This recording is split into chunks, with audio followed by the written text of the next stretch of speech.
T minus 1 minute.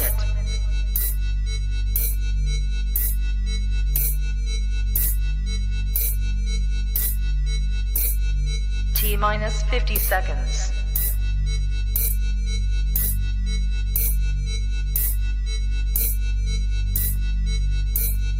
T minus 40 seconds.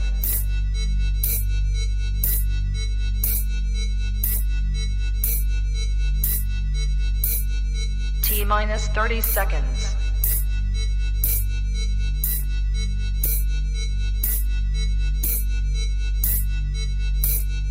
T minus 20 seconds.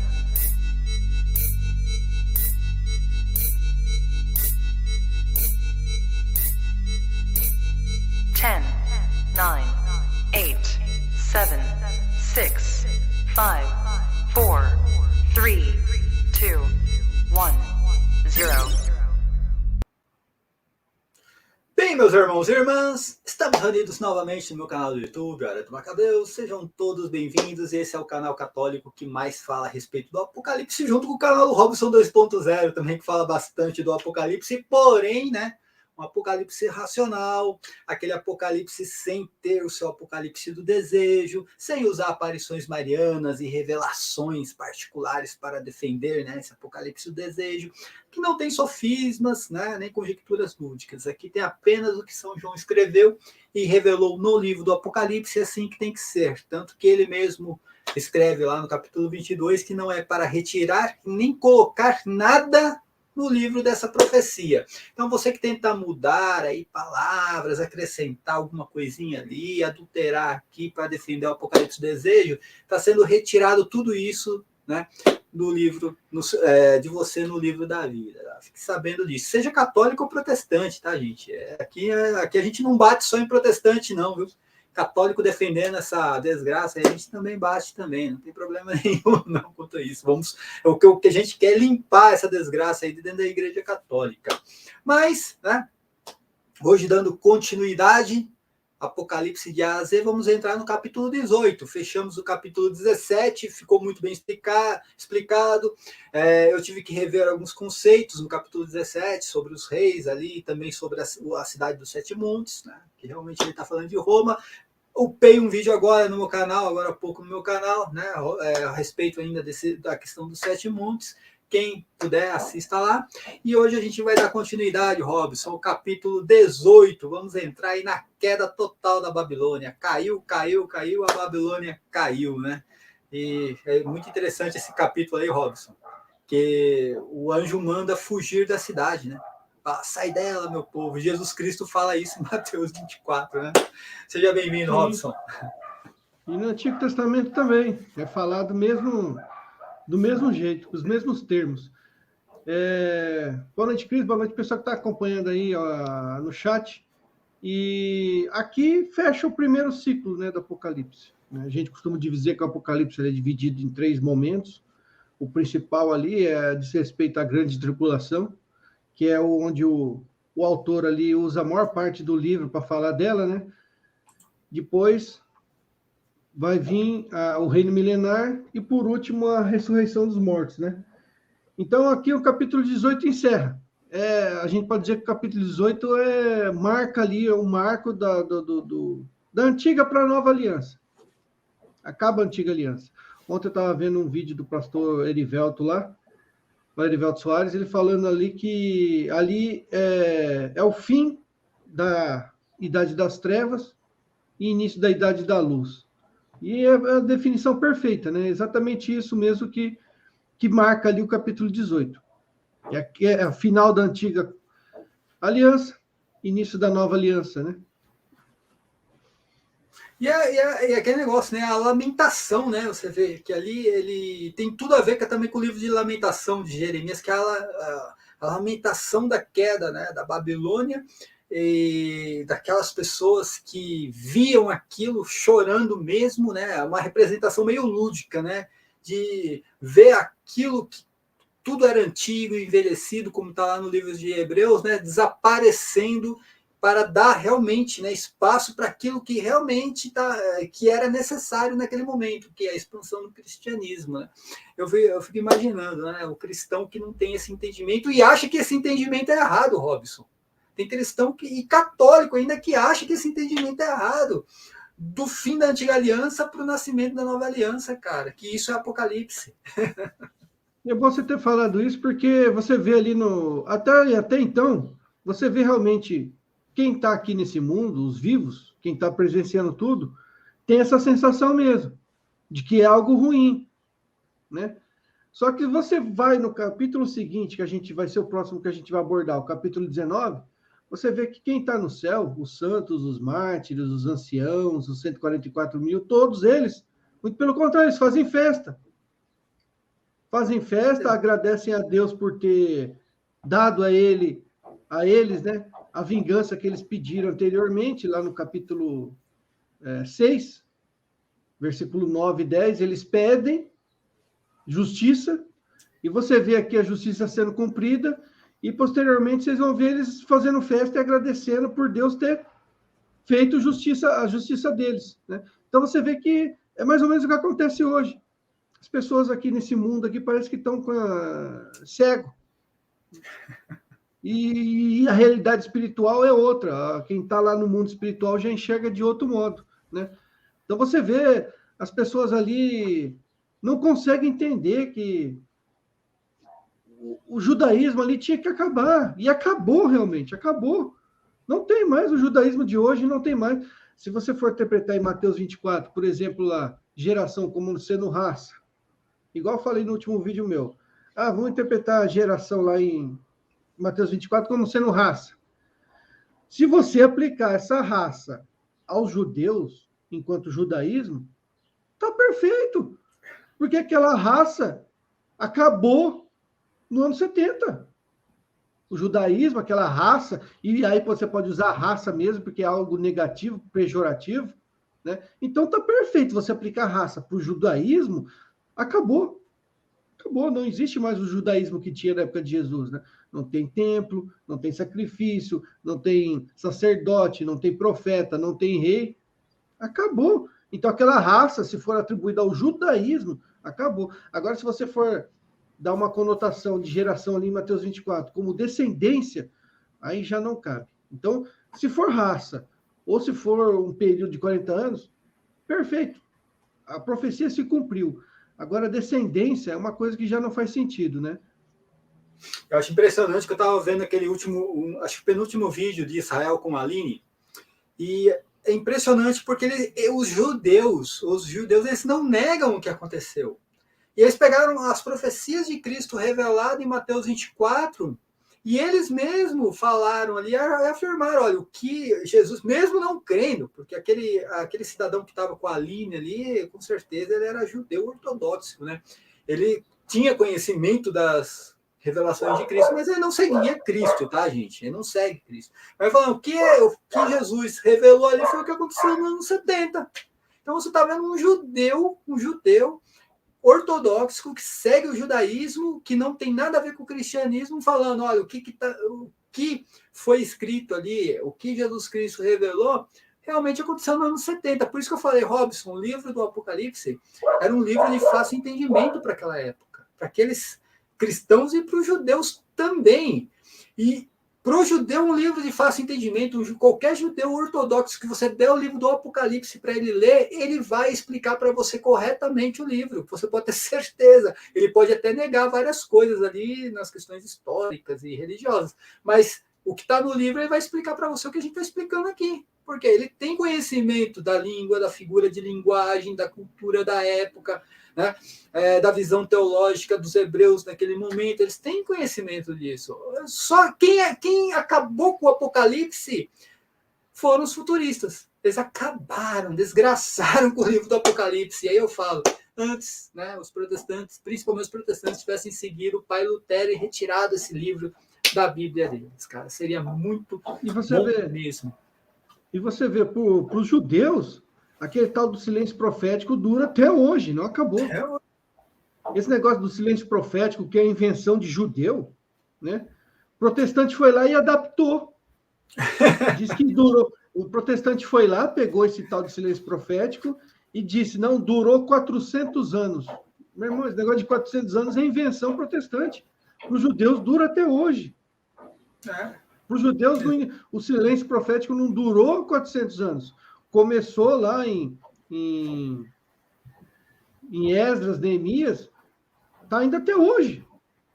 Está até hoje, não acabou, não acabou. Então, você protestante, com esse negócio de 400 anos de silêncio profético, é invencionice. Isso sim a gente pode dizer que é uma tradição que, né, surgiu do nada, sem fundamento nenhum, né?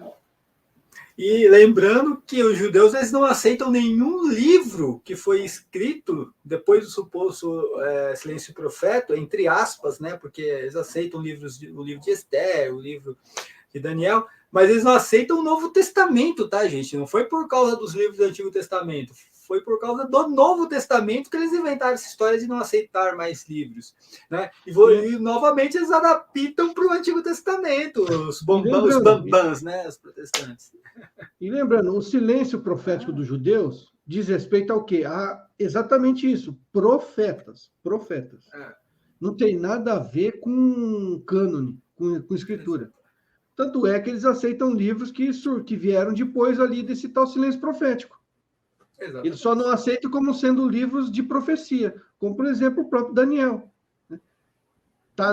Foi escrito... livro histórico e não de profecia, exatamente. E foi escrito nesse período de tal de silêncio profético. Né? É ridículo. A pessoa vir dizer que Daniel, o livro de... Cris, a pessoa vir dizer que o livro de Daniel foi escrito durante o cativeiro babilônico, pelo amor de Deus.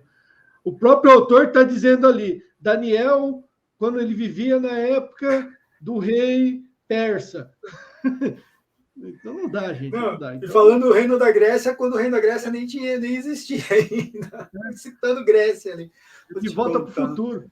De volta para o futuro, né? Pessoalzinho, ó, antes de mais nada, pedindo aquele like no vídeo aqui, né? Dá aquele like marotão no vídeo aí. Compartilha esse vídeo, vai compartilhando, vai lá, gente, é um clique, é isso que eu não me conformo, porque é um clique, vai lá, clica em compartilhar, copiar, né, o link e sai distribuindo aí nas redes sociais. A mesma coisa o like, gente, tem gente que fica miguelando um like, vai lá e aperta o botãozinho ali do like, cara, isso dá um engajamento melhor no canal. E se você não é inscrito, se inscreva no canal, aqui do ladinho aqui, ó, tá vendo? Ó, tem um botãozinho, vai lá, se inscreve no canal, 2 cliques, apertou ali, se inscreva no canal. E, por favor, você que já é inscrito no canal e você que participa do clube de membros também, tá? Confira lá se continua no clube de membros e confira lá se você continua inscrito no canal, porque são muitos relatos, né, Robson, de pessoas que o YouTube faz uma loucura, mostra que está inscrito, depois, quando o cara vai ver, não está inscrito mais. No clube de membros também, tá, gente? Tem gente que foi retirada do clube de membros e não está sabendo, Robson. Eu tive uma queda aí de 7 pessoas no clube de membros, eu tenho certeza que tem pessoas que realmente não estão sabendo, né? Porque bota lá para debitar no cartão de crédito e acabou, né? A questão do clube de membros, e não percebe que não está debitando mais, que o fato não está debitando porque o YouTube retirou você do clube de membros, tá, gente? Então vai lá, né? Confira lá se continua no clube de membros. Tem um apoiador nosso aqui, só para você ter uma ideia, tem o canal do Informações Católicas, que ele estava desinscrito do canal e desinscrito do clube de membros, Robson. Eu não acredito nisso. O YouTube foi lá e tirou ele, né? Então, vai lá, continua. E fazendo uma propaganda aqui antes, Robson, nos canais católicos, tá? Além do meu canal e o canal do Robson aqui, tem o Inquisição Online também do Robson, tem o MS Fé Católica, tem o Bate-Papo Católico, tem o Informações Católicas também, o Seek et Know, o Universo Católico, o canal do Cláudio Campos, tem o... Fala mais um aí, Robson, que eu tô esquecendo. Tá mutado aí. Tem um canal também que vive acompanhando a gente, que o Denis, o católico. Denis também acompanhando. O seu amigo lá que fala sobre aparições marianas lá, como que é o nome? Mário Mendes. Mário Mendes, isso. O canal dele o canal do Mário Mendes é o Sugestão Católica. Sugestão Católica também. Gente, tem um universo aí de canais católicos. Se inscrevem todos. Cláudio. O Cláudio Campos, o Claudião que passou um tempo sem fazer vídeo, né? A gente vai trazer ele aqui para falar de aparições marianas. Desmonetizaram o canal dele, mano. Vai lá, gente, dá essa força aí para os canais católicos. E aqui a gente não tem monopólio do catolicismo, não. A gente quer que todos os canais cresçam. Quanto mais canais católicos crescendo, né, mais a mensagem vai ser divulgada e são mais gente se convertendo. E todo dia que tem conversão é uma festa no céu, gente. Então a gente aqui, eu não sei porque tem canais católicos aí que querem ter o monopólio do catolicismo. Os únicos canais que a gente não divulga aqui, Robson, são os canais da teoria da conspiração, né? Aí esses canais a gente quer longe do catolicismo. E lembrando que o passadismo, a gente já está acabando o passadismo no Apocalipse. Logo a gente entra no futurismo. Mais um pouquinho a gente já entra. Mais um pouquinho a gente entra no presentismo e no futurismo. O passadismo está quase acabando. Verdade. Então você que é futurista, se prepare aí, né? E se inscreva no canal que você vai pegar o apocalipse futurístico, né?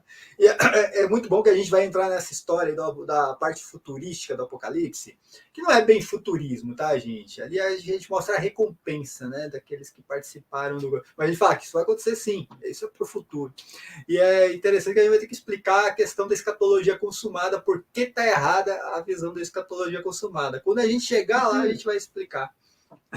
E só para encerrar, que a gente já está há 16 minutos, eu acho engraçado esse tipo de coisa louca desse pessoal, né? Porque ao mesmo tempo que eles falam assim, não, Jesus já começou a reinar na ressurreição.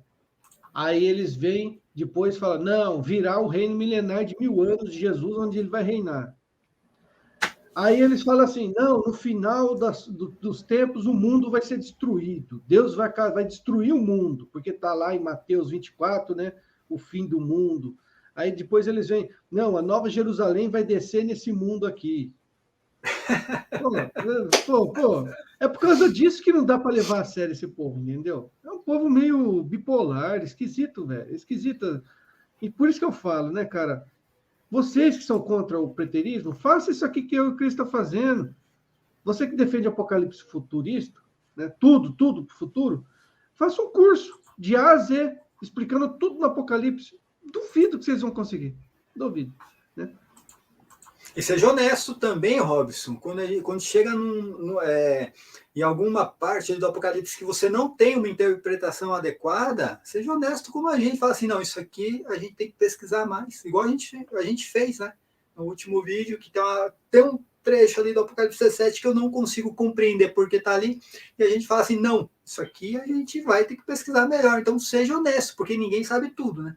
Então, enfim, nem que você que é acadêmico, aí eu descobri uma coisa, para encerrar, que o tal do professor não é professor. Descobri uma coisa.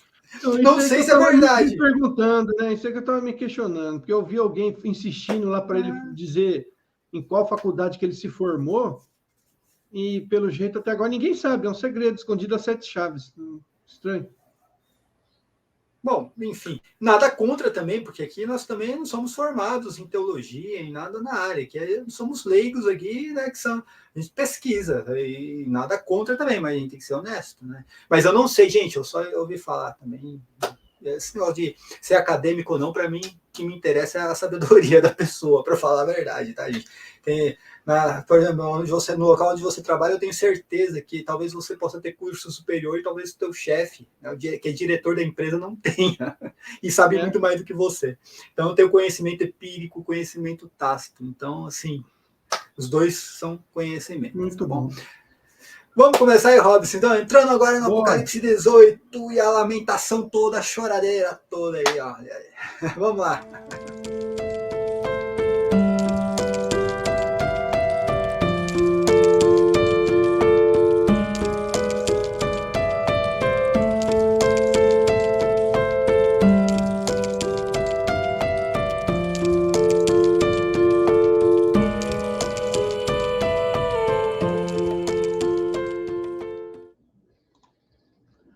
Apocalipse 18.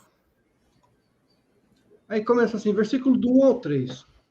E depois dessas coisas, vi descer do céu outro anjo que tinha grande poder, e a terra foi iluminada com a sua glória. e clamou fortemente com grande voz, dizendo: caiu a grande Babilônia, e se tornou morada de demônios, e abrigo de todo espírito imundo, e refúgio de toda ave imunda e abominável. Aqui está aborrecível, mas abominável. Porque todas as nações beberam do vinho da ira da sua prostituição. Os reis da terra se prostituíram com ela, e os mercadores da terra se enriqueceram com a abundância de suas delícias. Algum comentário aí, Cris? Não, olha, vamos começar aí. Preste atenção que já começa fazendo a referência à terra aí, né?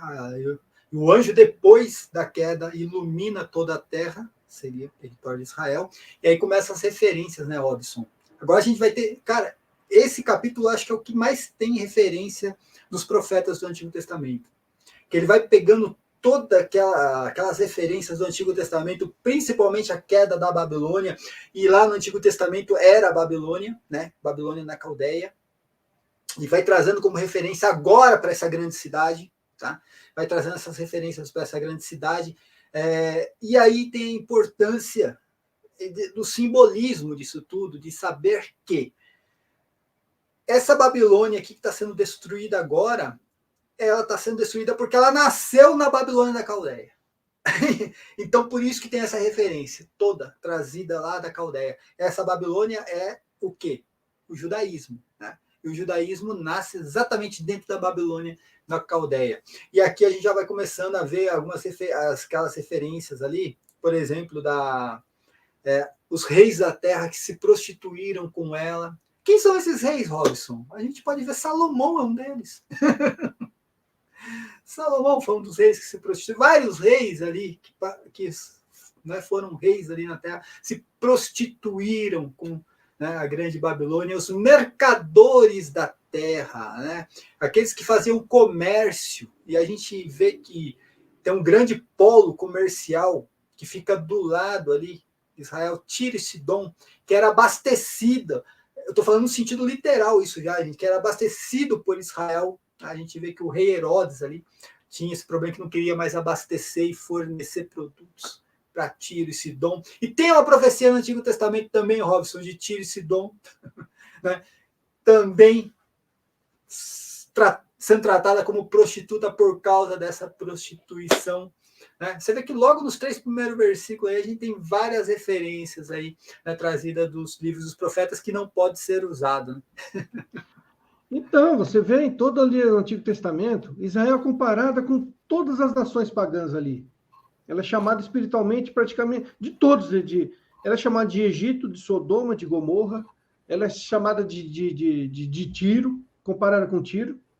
Deus chama ela de Tiro. Nínive. Eu ia colocar, inclusive, aqui, em outras lives, eu ia colocar os textos lá do profeta Naum, os textos do livro de Naum, onde você vê lá, cara, Nínive tratada como Jerusalém é tratada aqui no Apocalipse, né? A grande prostituta e tudo mais. Só que no Apocalipse é mais focado na Babilônia. Por isso que eu trouxe aqui referências com a Babilônia, né? Mas ela é chamada de Babilônia, de Nínive, Tiro, Egito, Sodoma, Gomorra. É abundante. O próprio Cristo, no Novo Testamento, começa a fazer algumas comparações, né? Até falando ali, ó, né? No juízo final, o povo de Nínive se levantará contra essa nação. Ele faz com Tiro e Sidom também, falando a respeito disso, que Deus vai ter mais misericórdia do Tiro e Sidom do que essa geração. E aí ele usa o termo geração, tá, gente? Ali. Ah, mas é raça? Não, é raça de víboras, tá? É no sentido pejorativo, não no sentido literal de raça. E a todo momento, Jesus Cristo fazendo comparações daquela geração com essas nações aí que são citadas. Né? Então, no Novo Testamento, a gente consegue, até no Antigo Testamento tem essas comparações também. Paulo comparando Jerusalém com o Egito, falando que era escrava Agar. Então, você vai ter várias referências disso aí. Então, aqui eu colocar, o texto fala lá, vir descer um anjo do céu e a terra foi iluminada com a sua glória. Então, aqui lembrando, né, que céu e terra aqui, a gente já sabe o que quer dizer essa simbologia dentro do livro de Apocalipse, né? Eu peguei um texto lá do Mateus 24:35, que fala, céu e terra tem um sentido espiritual, tendo significados de igreja e de igreja espiritual e igreja terrestre. O mesmo sentido com que Cristo se referiu ao dizer, céu e terra passarão, mas as minhas palavras não hão de passar. Lá em Mateus 24:35. Com o advento da ressurreição dos mortos, não haverá mais essa distinção e a igreja será uma só realidade. Inclusive o Cris, depois que eu escrevi isso aqui, o Cris colocou um vídeo lá, né, Cris, explicando um pouco melhor. Isso que eu coloquei no contexto da Nova Aliança, do Novo Testamento, hoje. Só que o Cris explicou muito bem esse céu e terra naquele contexto lá, de Jesus, ainda da Antiga Aliança, né, Cris? Exatamente, tá? Que as pessoas, como eu falei assim, é muito complicado porque a gente não pode ler nada na Bíblia com a mentalidade que a gente tem hoje, né? Quando a gente vê céu e terra, a gente já pensa realmente em planeta, já pensa em... Mas não era essa mentalidade do povo naquela época, tinha uma representação. Tanto que quando fala as potências do céu, né? O que ele está se referindo às potências do céu? Está falando sobre lua, sol e estrelas, né? As potências do céu serão abaladas, as estrelas cairão do céu. A gente já explicou isso em vários vídeos, que representava exatamente, né, a potência do céu, representava exatamente o comando de Israel, né, a liderança em Israel, né, e começa tudo lá a partir de Jacó, né, quando o José tem aquele sonho mostrando estrelas, sol e lua, mostrando que ali já simbolizava ali as 12 tribos ali de Israel, né? Jacó, os filhos e Jacó e a esposa dele. Então a gente tem que entender esse simbolismo de céu, tá? E no caso, o que simbolizava o céu no Antigo Testamento? O céu no Antigo Testamento era simbolizado pelos sacerdotes e o templo de Jerusalém, na terra. Que terra? Terra de Israel. E o que simboliza a terra? O território de Israel, onde ficava esse céu. Ou seja, terra significava a população, praticamente, né, os fiéis, e o céu significava o templo de Jerusalém, os sacerdotes e a elite, né, que comandava Israel. No Novo Testamento, gente, não muda muita coisa, para falar a verdade. Por quê? Né? Terra, no caso, simboliza a igreja, no Novo Testamento, e o céu simboliza a igreja celestial, a Nova Jerusalém. Não muda muita coisa, viu, Robson, nesse sentido. Só vai mudar os elementos. A mesma coisa que eu falo, por exemplo, da Eucaristia, né? O culto de adoração divina. O culto de adoração divina, por incrível que pareça, Robson, é o mesmo do culto judaico. O que muda são os elementos. O que muda? Ao invés de ser o cordeirinho lá, né, e o sangue, é a oferta do pão e do vinho, e o sacrifício é o sacrifício de Cristo. Mas o culto acaba sendo o mesmo. A mesma coisa aqui. O céu representa a Nova Jerusalém, a igreja celestial, e a terra, que significa a nossa igreja militante, nesse caso aqui. Mas nesse texto aí, Robson, que você postou, era simbolizado pelo Antigo Testamento, ou seja, Templo de Jerusalém e território de Israel.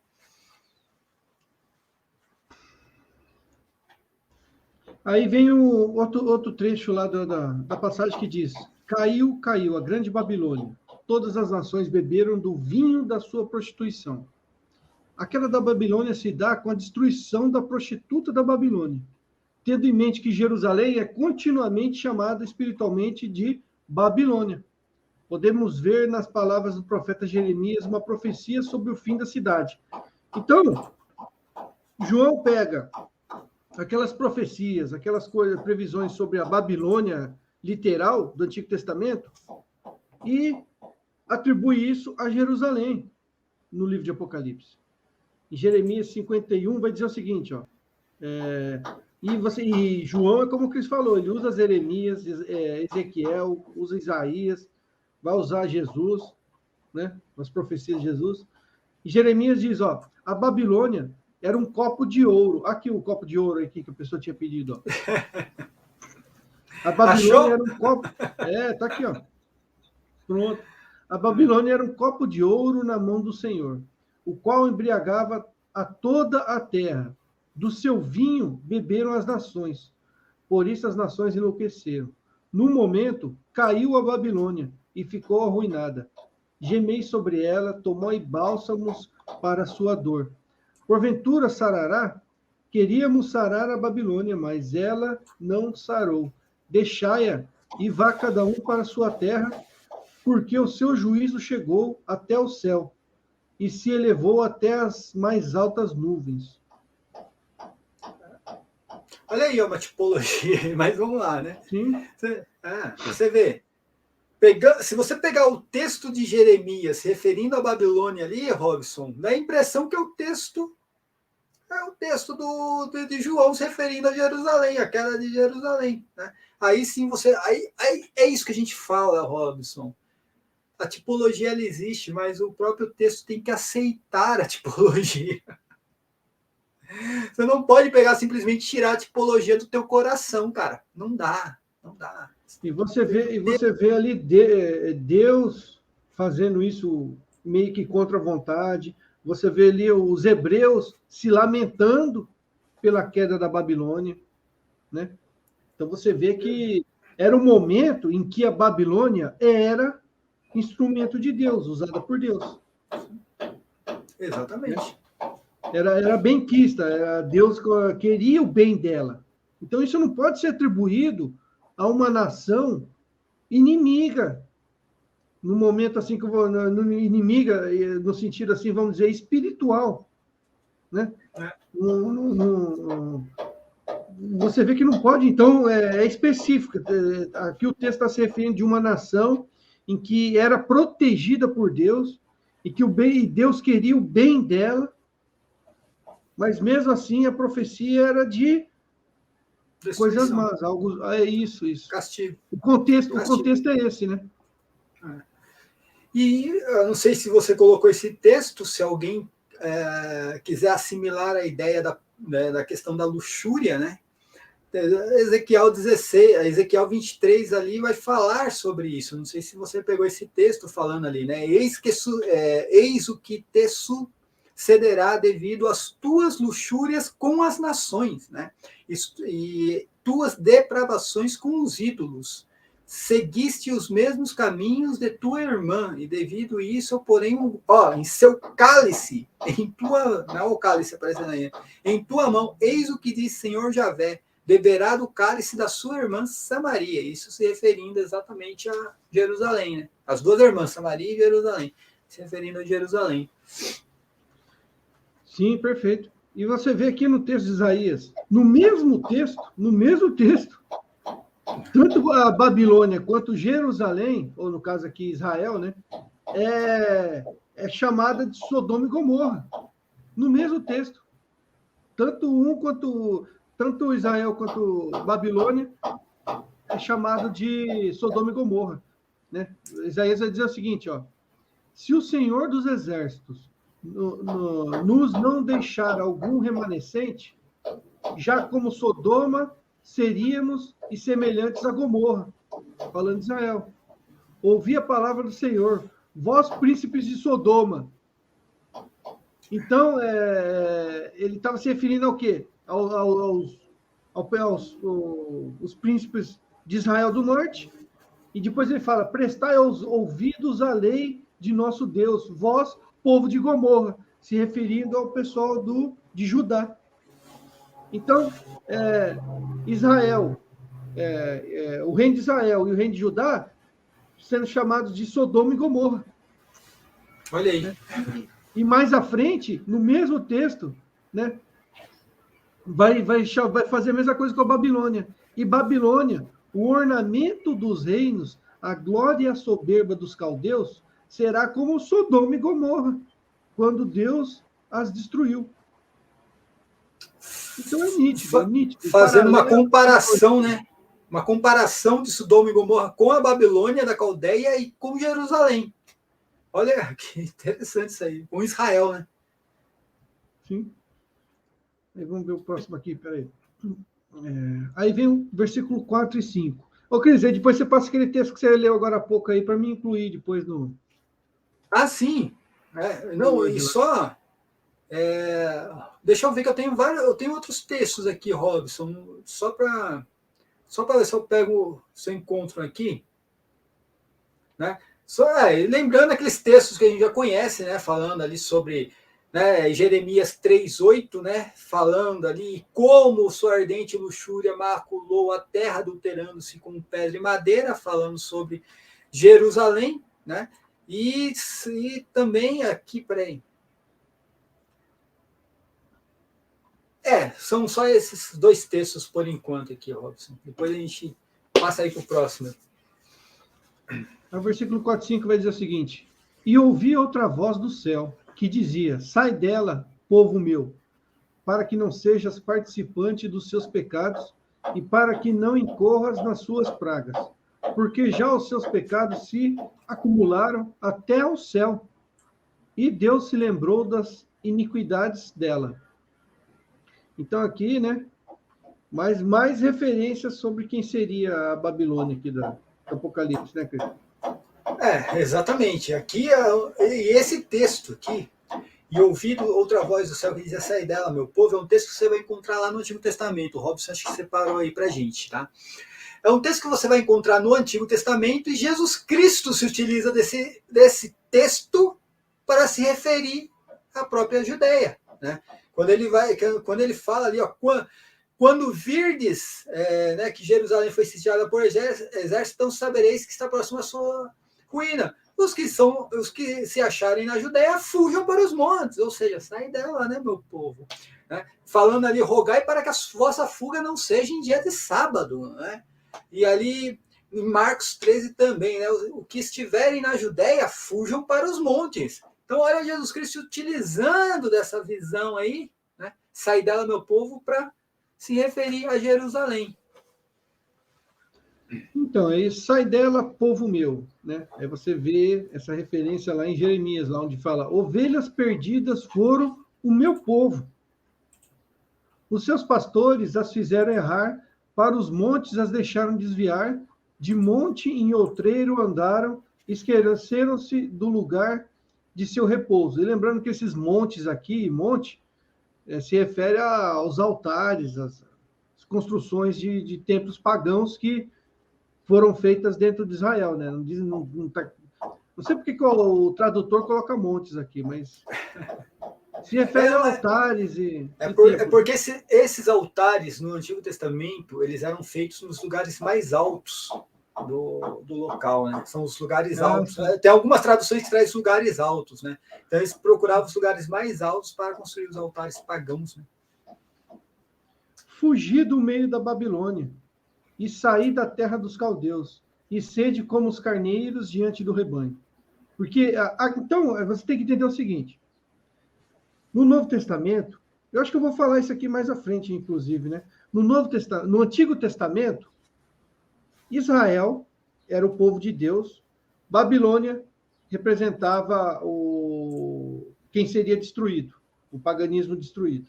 No Novo Testamento, você tem que interpretar assim, tira Israel como povo de Deus, coloca os cristãos. E no lugar da Babilônia, que já não existia mais, está Israel. Você fazendo isso, você vai entender muita coisa do Apocalipse, né? No Antigo Testamento está lá, Israel, o povo de Deus, Babilônia vai ser destruída. No Novo Testamento, você põe cristãos, povo de Deus, Israel vai ser destruída. É exatamente isso que o autor do Apocalipse faz, né? E ele fala assim, ó, então por exemplo, onde eu estou lendo Babilônia aqui, veja lá Israel. E onde eu leio aqui Israel e Judá, é cristianismo. Fugir do meio da Babilônia e sai da terra dos caldeus e sede como os carneiros diante do rebanho. Porque eis que eu suscitarei e farei subir contra a Babilônia uma congregação de grandes nações da terra do norte. E se prepararão contra ela, dali será tomada, as suas flechas serão como de valente herói. Nenhuma tornará sem efeito, porque Israel e Judá não foram abandonados pelo seu Deus, pelo Senhor dos Exércitos, ainda que a sua terra, aqui ó, terra, né, se referindo a Israel e Judá. Não é esse planeta, não? Não é planeta Israel, nem planeta Judá. Tem certeza? Acho que sim. Então beleza. Esteja cheia, sua terra esteja cheia de culpas perante o Santo de Israel. Fugi do meio da Babilônia, e livre cada um a sua alma, não vos destruais a voz da sua maldade, porque este é o tempo de vingança do Senhor, ele lhe dará a sua recompensa. Então, aqui nesse texto, cara, se você colocar os cristãos aqui, e colocar Israel no lugar da Babilônia, perfeito. Foi exatamente o que aconteceu. Isso sim, Cris, é tipologia. E uma tipologia perfeita, né? Perfeita por que é uma tipologia perfeita? Porque o texto aceita isso. Entenda, povo católico, o texto aceita isso, né? Não adianta você pegar aí o que eu vou só explicando de novo, Rolf, senão quem pega aí tá boiando, fica boiando por causa da tipologia.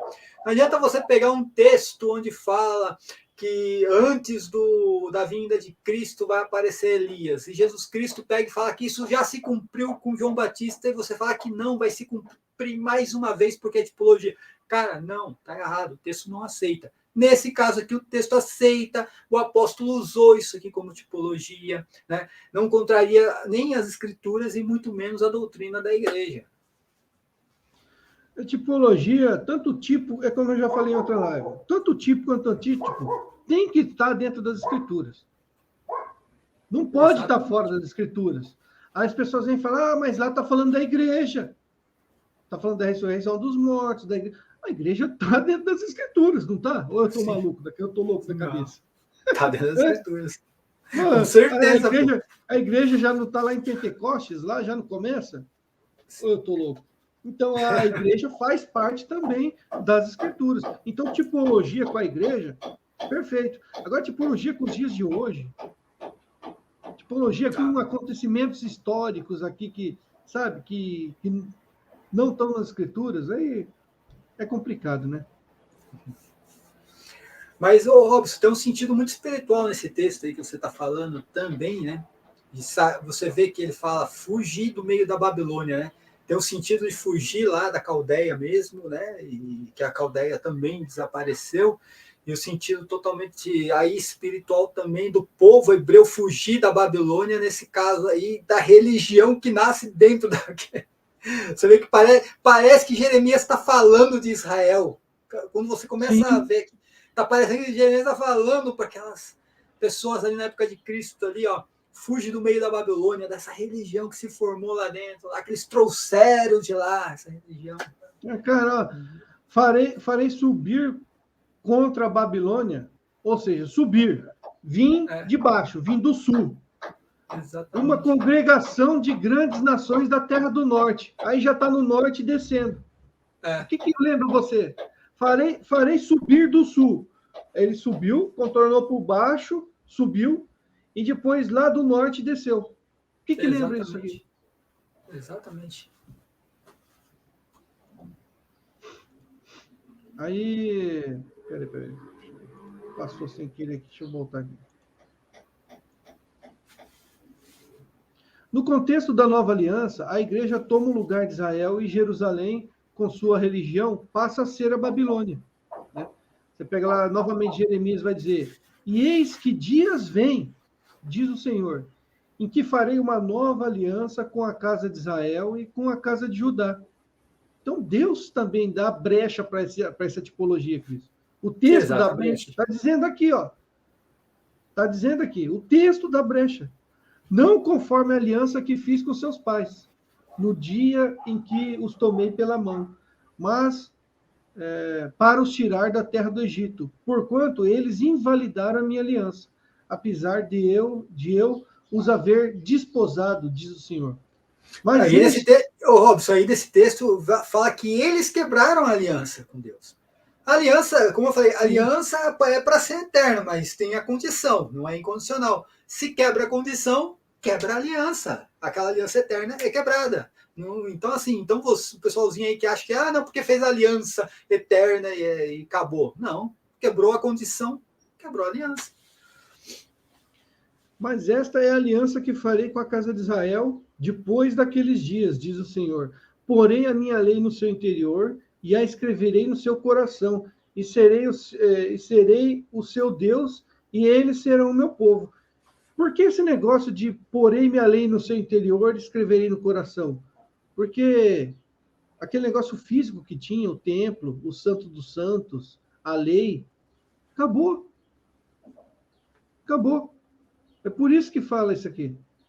Mateus 21 vai dizer o seguinte, ó: portanto, eu vos digo que o reino de Deus vos será tirado e será dado a uma nova nação, que dê os seus frutos. Então, essa tipologia que a gente fez aqui, textos, aqui tem vários textos que dão margem para isso, né? Exatamente. E esse texto aí que você citou aí de Jeremias, onde fala, né, que escreverei no seu coração e serei o meu Deus, né? Serei, né, o seu Deus e eles serão o meu povo.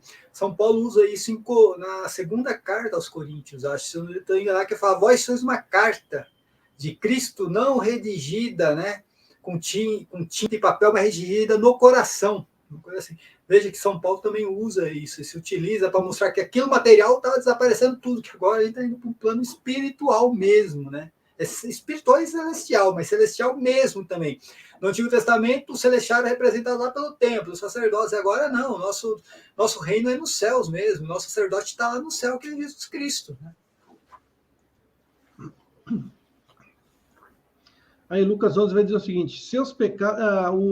ainda o texto de Apocalipse tem essa menção aqui, ó: seus pecados se acumularam até o céu, e Deus se lembrou das iniquidades dela. Aí você pega Lucas 11 e vai dizer o seguinte: para que desta geração seja requerido o sangue de todos os profetas, que desde a fundação do mundo foi derramado. Ou seja, se acumularam.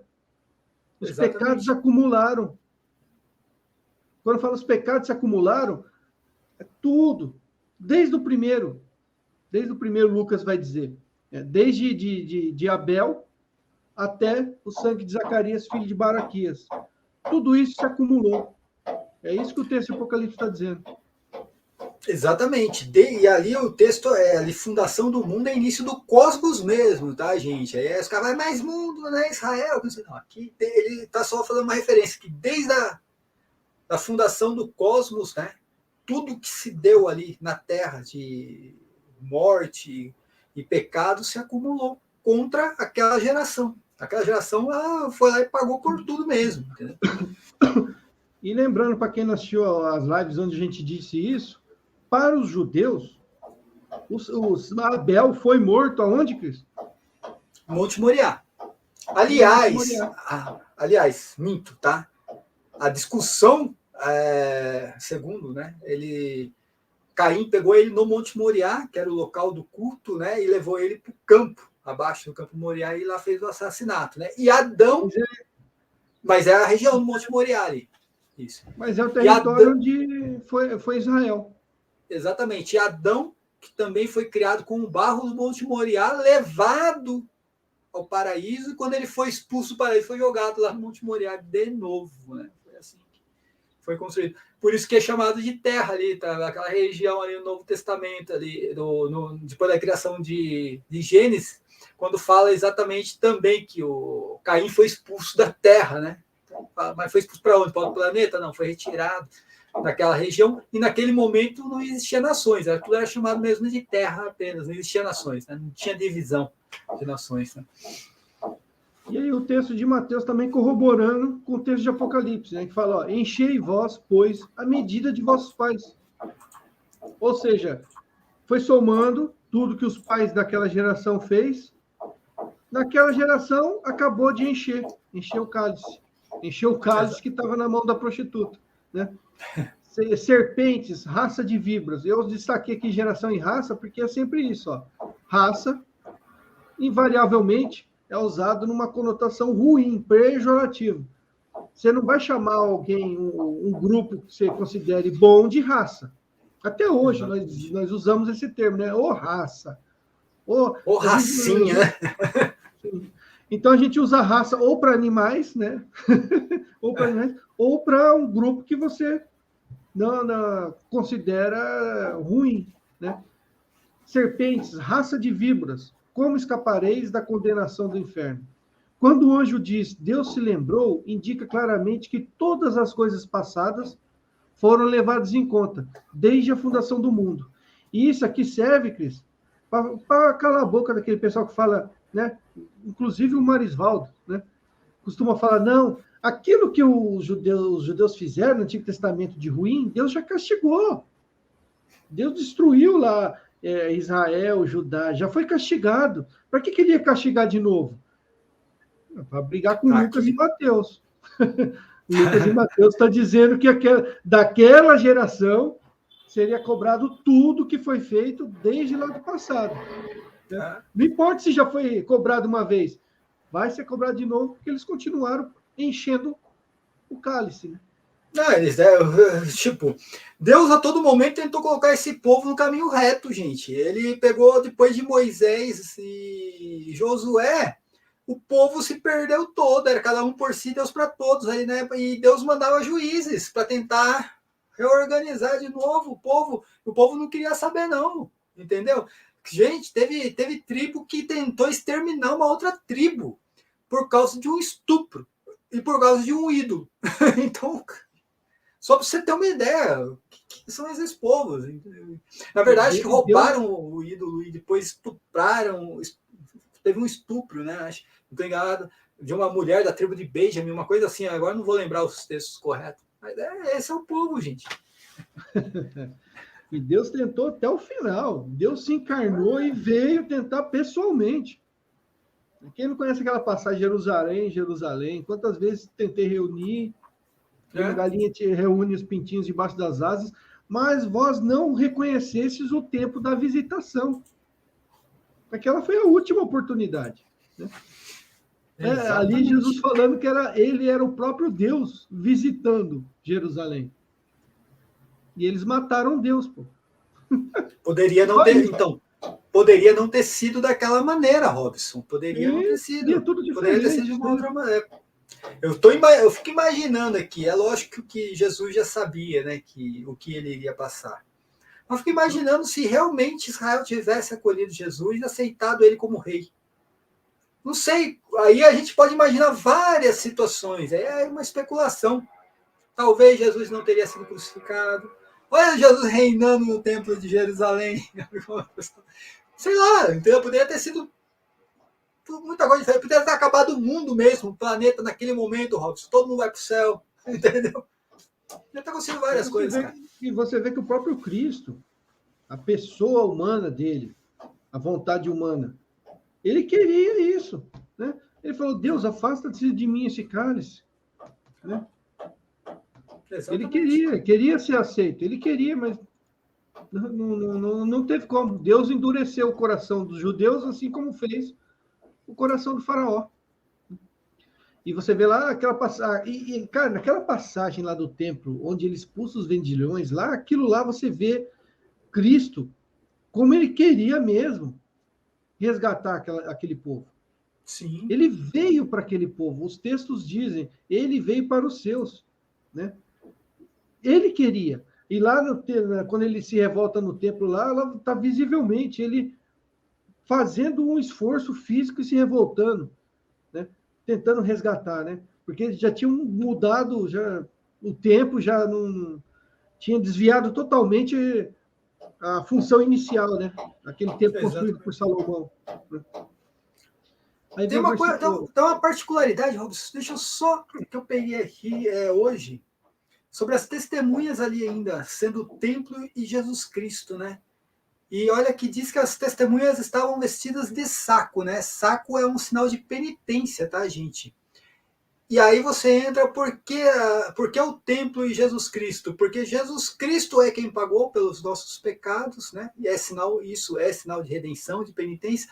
E o templo de Jerusalém, onde ficava a Arca da Aliança e onde ficava o altar do sacrifício, que era para remissão também dos pecados. Por isso que as duas testemunhas estavam vestidas de saco, tá, gente? Desculpa ter cortado aí, só para não esqueça. Sempre vou falar isso aí. Perfeito. E o versículo 6. Tornai-lhe a dar como ela vos tem dado, e retribuir-lhe em dobro, conforme as suas obras.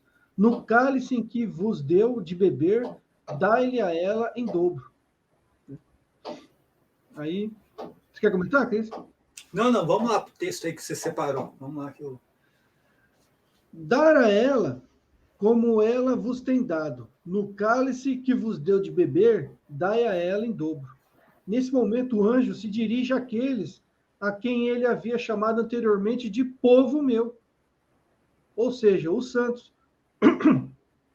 Aqui podemos ver Deus atendendo ao pedido dos santos mártires, conforme que lá que eu falei lá, Apocalipse 6, 9 ao 10. Sim. Né?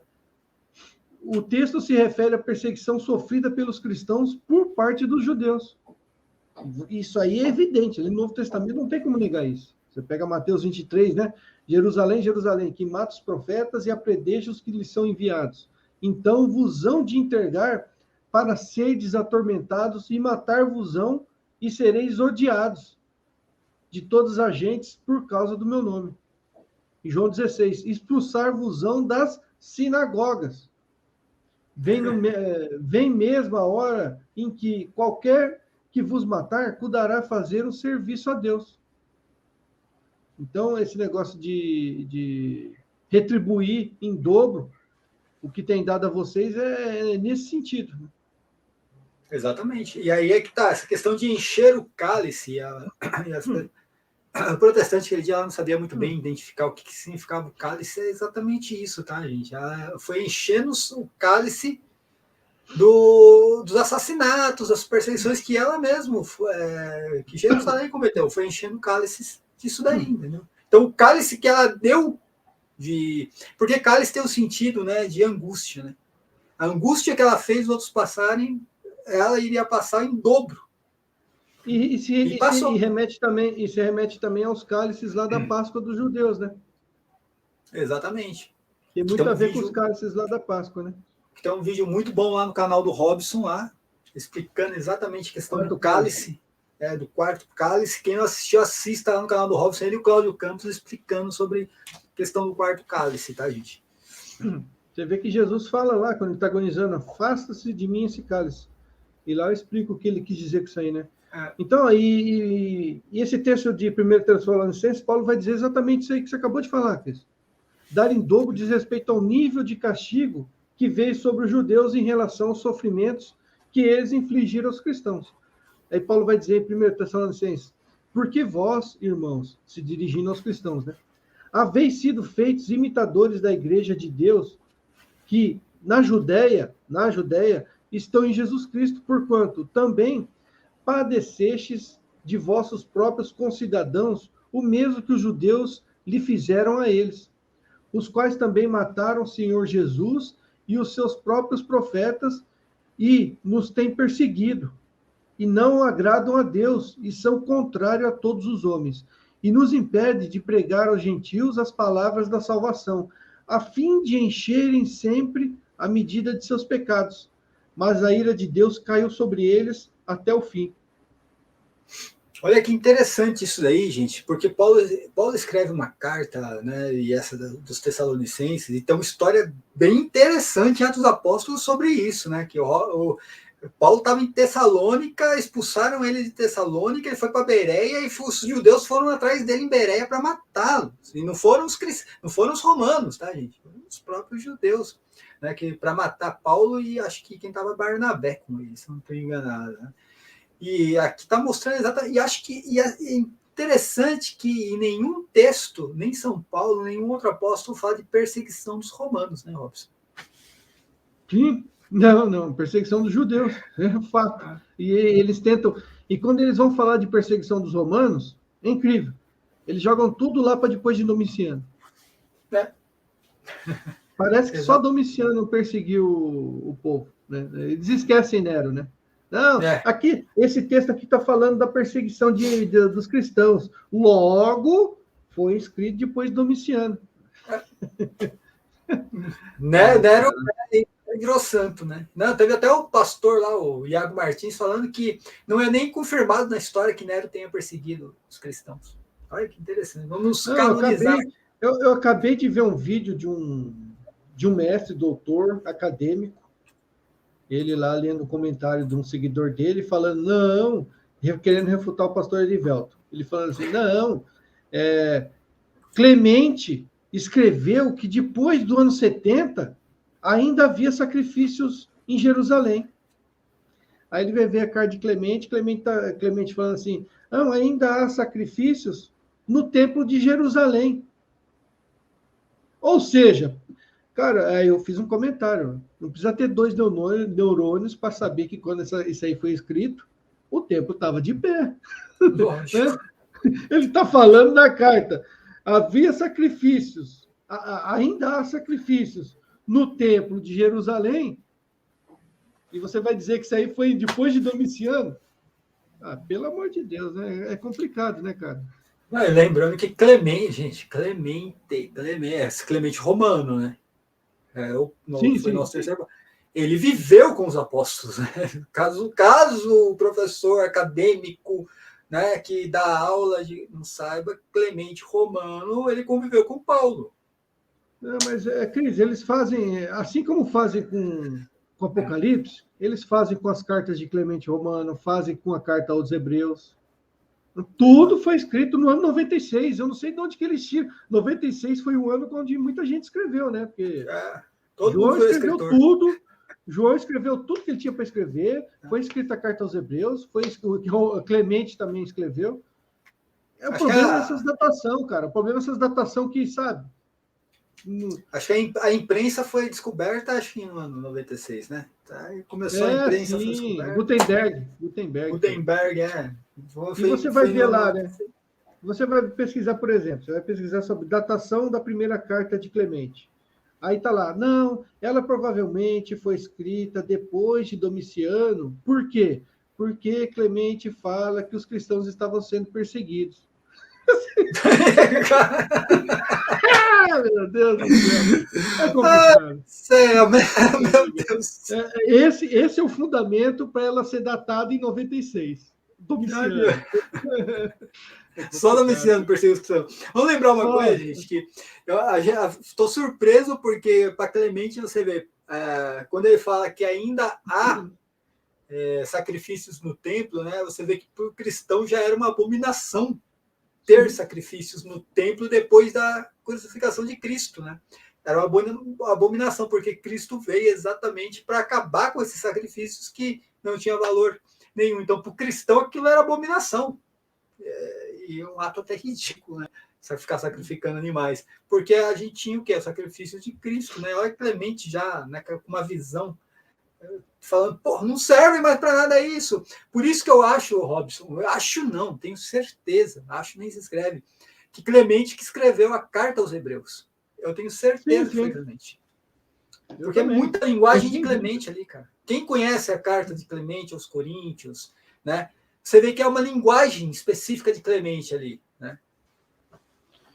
Embora tenha, eu acho que patrístico ali que diga que foi Paulo tal, tem também que patrístico que diga que foi Clemente, mas é impossível ser Paulo. Paulo escreveu uma carta para os Hebreus. É inconcebível. Paulo escrever para os Hebreus, é complicado. Isso aí eu acho impossível, né? Eu creio que Paulo já não estava mais vivo quando essa carta foi escrita. Sim, essa carta foi escrita ali durante. Essa carta eu acho que foi escrita ali durante ali a tribulação ali. Entre o governo de Nero e a destruição do templo. Foi nesse período que ela foi escrita. Assim como a carta aos Hebreus também.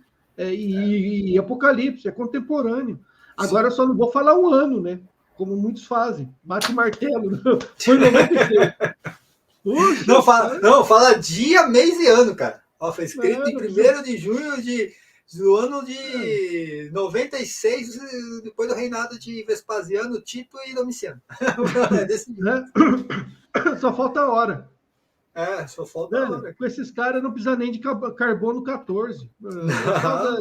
Leva o manto lá de sudário para eles lá e fala, quando que foi datado? Quando que é isso aqui? Eles vão dar até a hora. É incrível. Aí vem o versículo 7 e 8, né? Quanto a ela, se glorificou em delícias, quanto a ela se glorificou e em delícias esteve. Foi-lhe outro tanto de tormento e pranto, porque diz em seu coração, estou assentada como rainha, não sou viúva, e não verei o pranto. Portanto, num dia virão as suas pragas, a morte e o pranto, e a fome, e será queimada no fogo, porque é forte o Senhor Deus que a julga. E aqui uma série de referências do Antigo Testamento, né, Cris? Nossa, total. É isso que eu ia falar. Tem Isaías, Jeremias, Ezequiel, né? E se você levar no sentido literal, e realmente ela foi queimada no fogo, cara. Se você pegar Jerusalém, foi toda queimada mesmo com fogo. Né? Foi que... E se eu não me engano, vai dizer que a besta queimou, não, foi no capítulo anterior, né? A besta queimou a carne e a devorou, uma coisa assim. Exatamente. Então, o texto fala assim, ó, de Apocalipse, estou assentada como rainha. Mais uma referência clara aos antigos profetas. Até aqui foram referências a profecias de Jeremias. A partir daqui, vemos referências ao profeta Ezequiel 16, você vai ver, ó. E assim fosses ornada de ouro e prata, e a tua veste foi de linho fino, e de seda e de bordadura, nutriste de flor de farinha e de mel, e de óleo, e fostes formosa em extremo, e fostes próspera, até chegares a ser rainha. E ocorreu a tua fama entre as nações por causa da tua formosura, pois era perfeita por causa da minha glória que eu tinha posto sobre ti, diz o Senhor. E o texto vai falar de glória também, né? Deixa eu só voltar aqui para ver. Quanto ela se glorificou em ser delícias. Aí você pega aquele texto ali, né? Fala que era perfeita por causa da minha glória. E você já viu a cidade de Roma sendo chamada de rainha alguma vez? Não. Aí não, aí é complicado. Sabe que eu pergunto isso para os protestantes, porque todas essas referências, a gente encontra, todas essas referências sendo, né, dirigidas à cidade de Jerusalém. E eles falam que não é Roma. E a cidade de Roma já tinha 700 anos, gente. 700 anos a cidade de Roma, entre monarquia, república e império. Cara, você não vê um profeta tratando a cidade de Roma em nenhum desses tempos como rainha, como grande cidade. Não se pelo usa. contrário, né, Cris? Quando um profeta do Antigo Testamento vai se referir a Roma, exatamente ele diz que era um animal que ele não conseguia definir o que era. Exatamente. É um animal estranho que eu não consigo definir, é uma besta, né? Exatamente.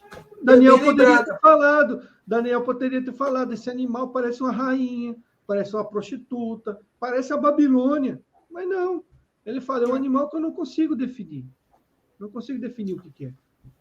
Exatamente. Eu pergunto isso todos os meus vídeos e não tem ninguém que responda, né? Porque, caramba, não tem um profetinha falando assim, a Roma é uma rainha, vai ficar viúva. Um profetinha, não tem, cara. E outra coisa que eu estou achando estranho também, a gente já está no 38º vídeo, até agora eu não vi ninguém refutando, gravando vídeo sobre as nossas lives aqui, incrível. Não tem. Estranho, né? Aí o texto de Apocalipse, texto de Apocalipse continua. Não sou viúva e não verei o pranto. Olha a arrogância. O profeta Isaías, né, vai dizer o seguinte: agora, pois, ouve isto. Tu que és dada a delícias. Delícias aí. Delícias. Delícias também lá do Apocalipse, né? Que habitas tão segura que dizes no teu coração, eu sou, e fora de mim não há outra. Olha, eu sou, cara, eu sou. Sabe o que isso quer dizer? Eu sou divindade, né? Eu sou Deus, né? Eu sou. Parece que no hebraico, eu não sei direito, que eles não podiam nem usar, né, a pessoa do eu sou, né? A primeira pessoa, eles não podiam usar exatamente por causa disso, se referia a Deus, né? Acho que na língua hebraica não era nem para ter essa questão. E aqui é Israel falando da soberba. Eu sou, e fora de mim não há outra. Não ficarei viúva, nem conhecerei a perda. Tá aí, gente, pelo amor de Deus, que o São João estava usando o texto de Isaías para se referir à Babilônia, né? É muito impressionante isso. Como que a cegueira espiritual não deixa a pessoa fazer uma exegese ligando os textos, né? E você vê que são profetas ali que vêm na sequência, né? Cronologicamente falando, né? E depois, por último, vem Jeremias, né? Mas a soberba fez com que Deus abandonasse, segundo o profeta Jeremias. E lá em Lamentações vai dizer: como se acha solitária aquela cidade dantes tão populosa, tornou-se como viúva, a que foi grande entre as nações, e princesa entre as províncias, tornou-se tributária. Então, cara, olha que interessante esse texto de Lamentações aí, né? Porque fala que ela era grande entre as nações. Aí você pensa assim, poxa, mas ela era grande em quê? Espaço, né? Em dimensão. Ela era uma grande cidade em riqueza e tal. Não, porque era a cidade do grande rei, cara. Igual o Robson falou no último vídeo. Ela era conhecida como uma grande cidade por ser a cidade do grande rei. E olha como Jeremias já trata aí a cidade como província, né? Entre as províncias do Ecumené ali. Sim, isso aí que eu ia comentar agora há pouco. Tem essa também. Vamos ver o que vem aqui agora. E o versículo 9 e 10. E os reis da terra, que se prostituíram com ela, e viveram em delícias, e chorarão, e sobre ela prantearão, quando virem a sua fumaça do seu incêndio. Estarão de longe pelo temor de seu tormento, dizendo: ai, ai, daquela grande Babilônia, aquela forte cidade, pois numa hora veio o seu juízo. Eu vi. Agora, esse de uma hora aí foi o Ed uma vez que falou, né, que não podia ser. Não podia se referir à destruição de Jerusalém, porque foram vários dias e a destruição da Babilônia sem uma hora. Peraí que deu uma travada aqui, Cris. Deixa eu voltar aqui. Peraí. Pois numa hora veio o seu juízo. Vamos ver se agora... aqui. Olha lá. Os reis da terra que se prostituíram com ela. Aí vem aquele texto que o Cristo já falou aqui, né? De Ezequiel. Mais uma vez, Jerusalém sendo chamada espiritualmente de Babilônia, onde podemos encontrar na profecia de Ezequiel um tipo do que viria a se tornar Jerusalém.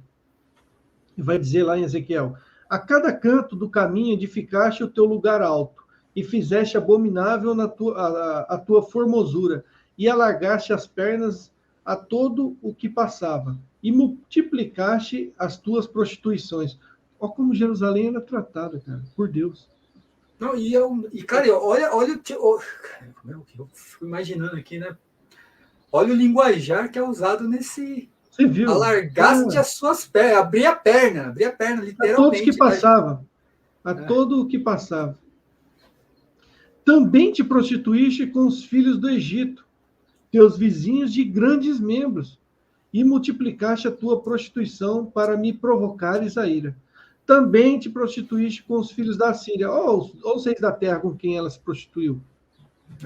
Também te prostituíste com os filhos da Síria, porquanto eras insaciável, e prostituindo-te com eles, nem ainda assim ficaste farta. Antes multiplicaste as tuas prostituições na terra de Canaã, até a Caldeia, e nem ainda com isso te fartaste. Foste como a mulher adúltera, que em lugar do seu marido recebe os estranhos. No contexto da nova aliança, os reis da terra que se prostituíram com ela diz respeito a toda a monarquia herodiana, os quais agiram em unidade com a elite religiosa judaica contra os cristãos.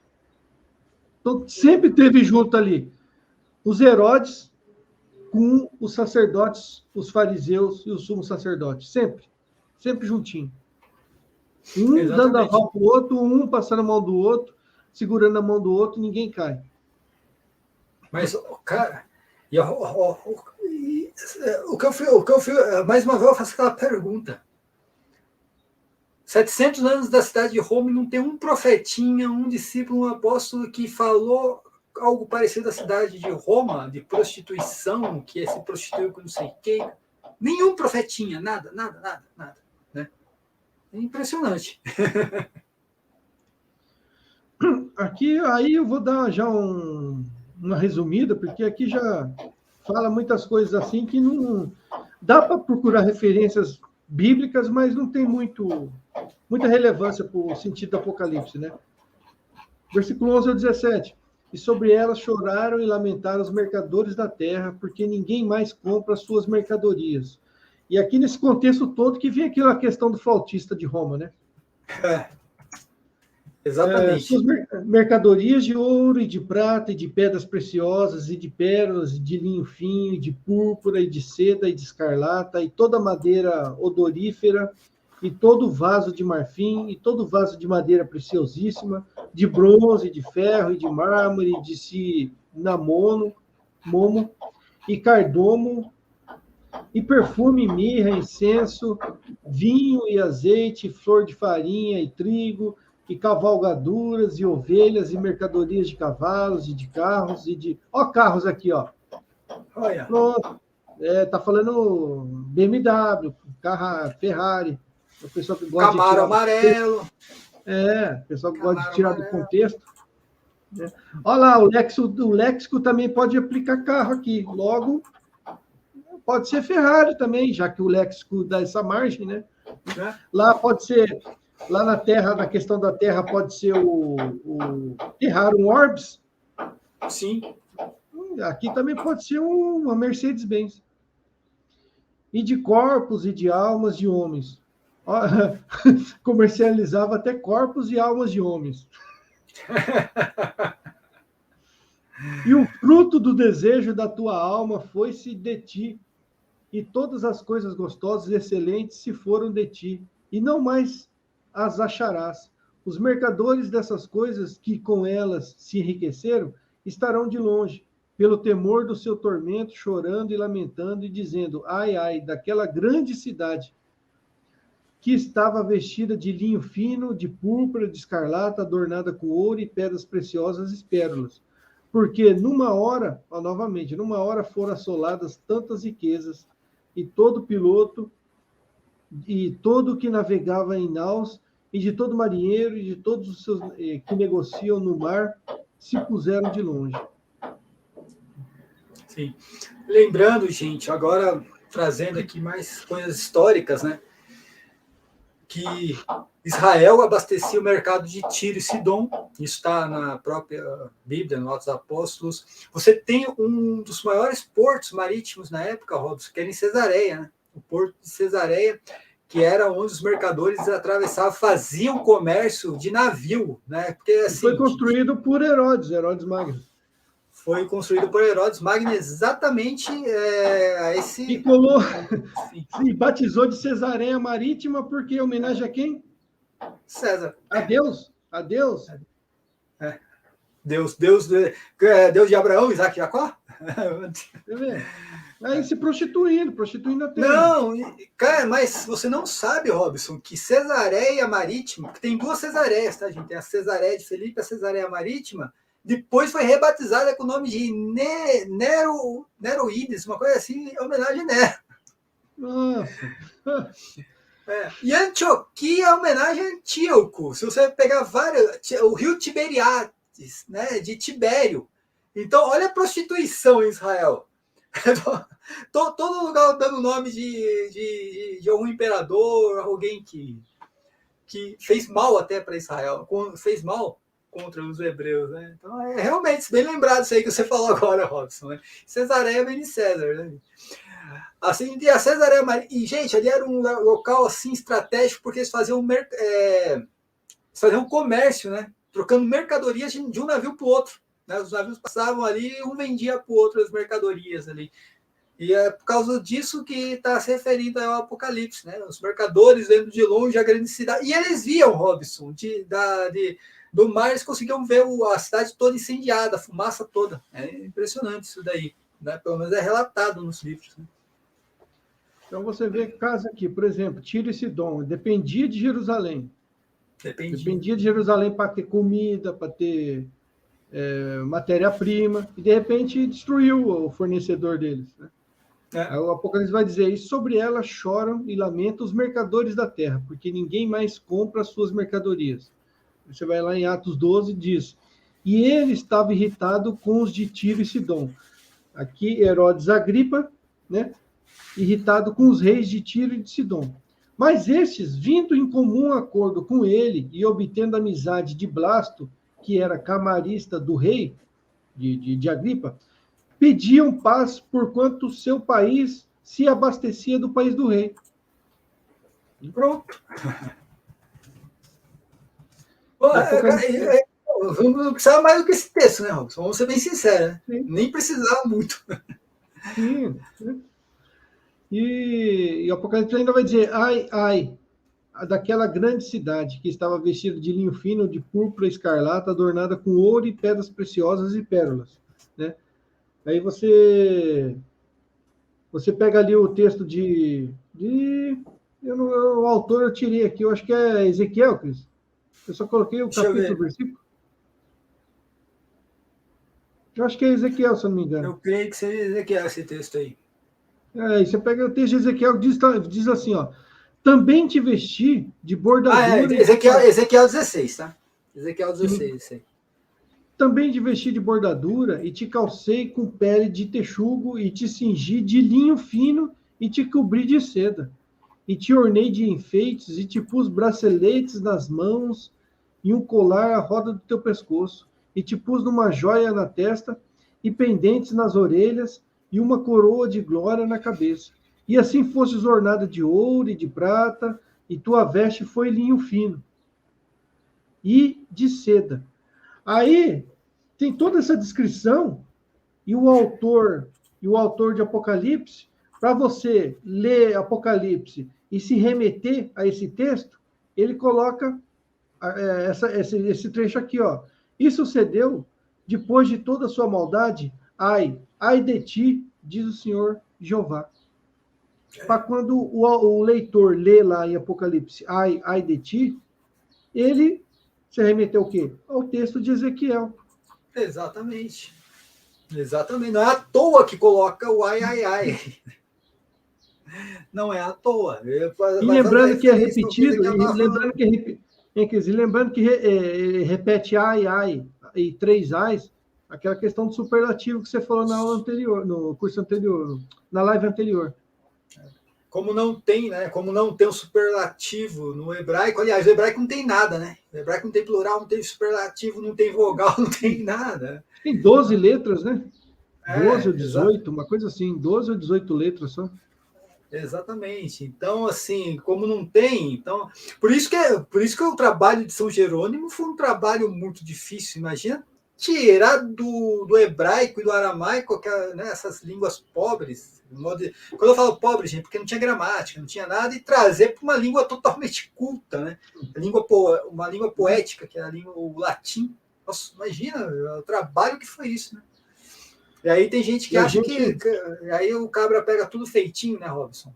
Depois que São Jerônimo fez o bagulho, pega tudo feitinho, bota debaixo do braço, fala, eu que sou o doutor da lei. Né? Eu sou o pastor tal que conheço a Bíblia. Eles acham que Jerônimo tinha o Google lá. É só dar um Google. É complicado, né? Ai, cara. Então, o versículo 18 fala, e vendo a fumaça do seu incêndio, clamaram, dizendo, que cidade é semelhante a esta? Grande cidade. Né? Aí você pega lá, novamente, Jeremias, e muitas nações passarão por esta cidade, e dirá cada um ao seu companheiro, por que procedeu o Senhor assim com esta grande cidade? Olha as referências, gente. Isso é exegese, tá? Não, as pessoas aí, eles não sabem o que é exegese, Robson. Exegese é exatamente isso aí que nós estamos fazendo. E perceba que eu não estou pegando texto isolado de vários livros, vários autores. Cara, aqui é basicamente Jeremias, Ezequiel e Isaías. E tudo faz parte do mesmo texto. Exatamente. Eu não estou pegando Êxodo, aí depois eu pulo lá para o Levítico, aí depois eu vou lá para Josué, aí depois eu vou para o texto lá de Daniel. Não. Você vê que basicamente é o quê? Ezequiel, Isaías, Jeremias. E não estão pegando autor também, né, Robson? Porque aí você vai pegar o acadêmico lá, o professor acadêmico, ele vai simplesmente vai pegar um cabra que com total viés, né? E ele, o tal doutor disse isso daqui. Meu, eu tô um pouco me lixando, tô cagando, porque que o cabra disse. Eu quero saber o que está dentro qual era a intenção do autor, não do autor do Apocalipse, não do autor do livrinho. Cadê o Sola Escritura nessas horas? Cara, Apocalipse é o único livro da Bíblia que, quando eles vão interpretar, o Sola Escritura pula pela janela e sai correndo. Sai. E parece que para eles o Apocalipse não faz parte da Bíblia. O Apocalipse é um livro isolado que você não pode usar nenhum texto bíblico para tentar interpretar o Apocalipse. É um livro isoladinho para mim. Só que eu vou escrever para mim, né? Só fala de coisas futuras. Por isso que não tem nada na Bíblia. Porque está falando do futuro só. Vou te contar. Está falando tanto do futuro que fala até do Terrar Orbis, que nem tinha, né? Versículo 19. E lançaram pó sobre a cabeça, e clamaram chorando e lamentando, e dizendo, ai, ai, daquela grande cidade. Pô, o cara lê isso aqui e vem falar que é Roma, velho. Ai, ai, daquela grande cidade, na qual todos os que tinham naus no mar se enriqueceram em razão da sua opulência, porque numa hora foi assolada. O cara lê isso aqui e vem dizer que é Roma. Eu quero saber onde tem algum romano lançando pó sobre a cabeça, tá, gente? Cara, gente, é uma coisa ridícula até. Que eu falo, tem muitas coisas lá na cultura hebraica que, se a gente for ver hoje, é ridículo. Imagina passar a faca no pescoço de um carneiro com alguém. Ou um judeu se lamentando, lançando pó na cabeça, porque Roma foi destruída. Pior ainda. Deus destruindo Roma, e o judeu, ou a Igreja Católica, que seja, Deus destruindo o Vaticano, ou Deus destruindo o Vaticano. E o judeu lá em Jerusalém, como pode destruir o Vaticano? Pelo amor de Deus. Esse texto aqui, velho, esse texto para mim aqui é o que mata a pau. Esse versículo 18 aqui não deixa sombra de dúvida. Porque é uma coisa totalmente inserida dentro da cultura hebraica. Você não vai encontrar em outras culturas. Se você pegar o sacrifício você vai encontrar em várias culturas fazendo sacrifício de animais. Agora, esse tipo de lamentação, que era penitência, na verdade, né? Um tipo de penitência, e era um conjunto de coisas, né, Robson? Se vestir de saco e se prostrar com o rosto por terra e catar o pó de cinza e jogar, né, na cabeça. Ou eles pegavam o próprio pó de barro mesmo, ou eles pegavam a cinza, né, geralmente a cinza, jogava sobre a cabeça, tá? Era penitência dentro da cultura hebraica, cara. É incabível pensar um soldado romano fazendo isso daí, ou simplesmente um bispo católico fazendo esse negócio. É complicado. Ai. E o versículo 20 ao 24. Alegra-te sobre ela, o céu... Desculpa, Robson, só desculpa. Alertando que a Bíblia menciona esse tipo de penitência em Nínive, tá? Nínive. Também falam que em Tiro também, mostra em Tiro fazendo essa penitência. Em Tiro não, eles sentavam sobre cinzas, é uma outra coisa, tá? Mas a questão de Nínive foi porque eles fizeram segundo a voz do profeta Jonas. O profeta Jonas levou a penitência para eles, tá, gente?